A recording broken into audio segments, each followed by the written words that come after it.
Hey everybody, Devin from Dr. Garage here. Today I want to talk to you about steering angle. I've got my AE86 torn apart to modify the car for a little more steering angle and fix a few things that I've been fighting on the car. So I figured this is a good opportunity to explain some of the differences and how to obtain more steering angle, as well as what some of the limitations are of the AE86 in this regard.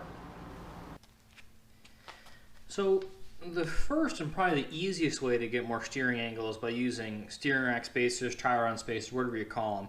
Essentially what they do is they go between your steering rack and your inner tie rod end.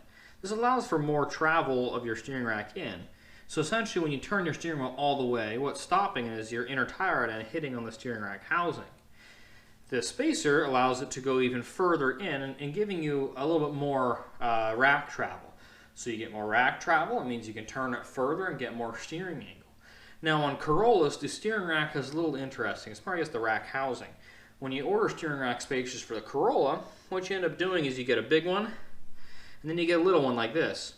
The big one threads in, and this one is just a little spacer that goes in between your outer or your inner tie rod end and the steering rack on the driver's side.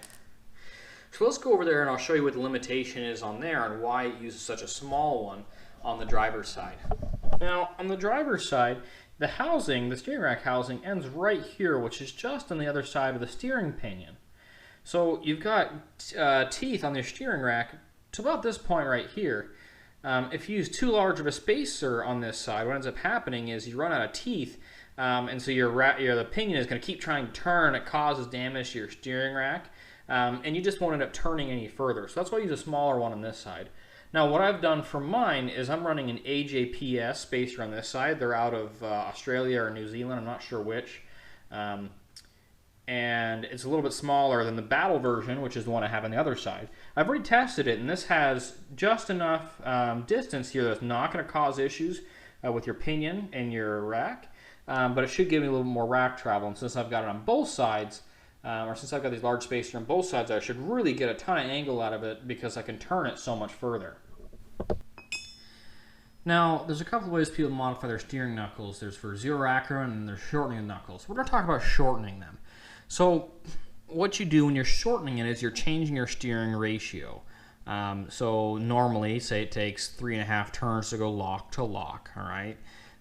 If you look at this here, you look, okay, so here's even, you're going straight, and then you turn all the way, and that's lock all the way right there, all right? So you think about that, that's probably about 5 or 6 inches the steering rack has to travel to get to full lock. Now, if you shorten it, let's say you position your tie rod in right about here, all right? That's about maybe 1.5 inches shorter, okay?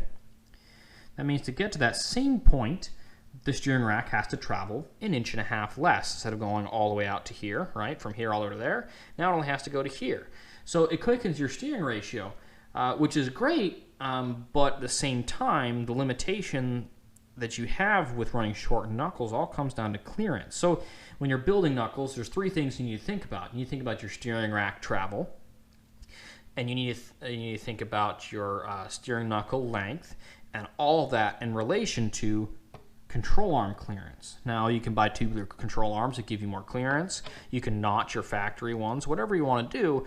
All that matters is you need to make sure that they're all in relation to each other. So if you look at this, I tried to, I notched these and I built shorter knuckles thinking, hey, this is going to be great. I'm going to get that quicker steering ratio. And then what I found was I actually had less steering angle with the shorter knuckles than I did with the longer ones.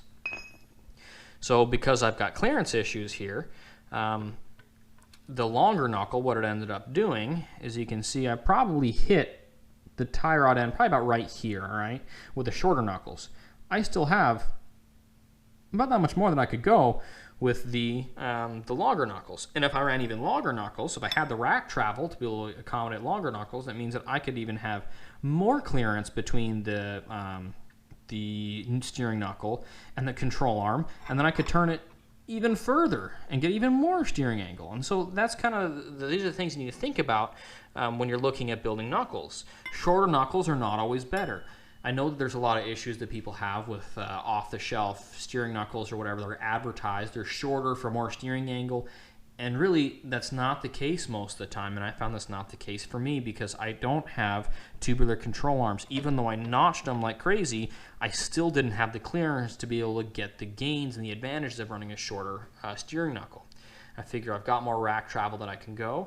I'm going to run longer knuckles, and I found, great, I've got even more steering angle. Now, at a certain point, you start running into clearance issues with the wheel to your tension rods, the tires to your inner fender. And these are all things you start fighting when you get to crazy amounts of steering angle. But I wanted to show you why the shorter knuckles on Corollas aren't always going to give you more angle. That's all I've got for you today. If you got any questions, comments, or concerns, make sure to leave them in the comment section below the video. Follow along Dr. Garage on Facebook, YouTube, Instagram. I post updates of my car. I post updates about Corolla stuff that I'm working on. I usually post videos and pictures from drift events that I've been at. So it's a good, I guess, a good source to check out some sweet local drifting. Right now I'm living in the Carolinas, so you'll see some stuff in the Myrtle Beach area. But it's also a good resource to be able to check out Corollas. I've put a ton of time and money into this car. And I've learned a lot about this chassis. And there's things that I'm still learning about it, so I try and share that as often as I can on my social media. So thanks for watching, and until next time.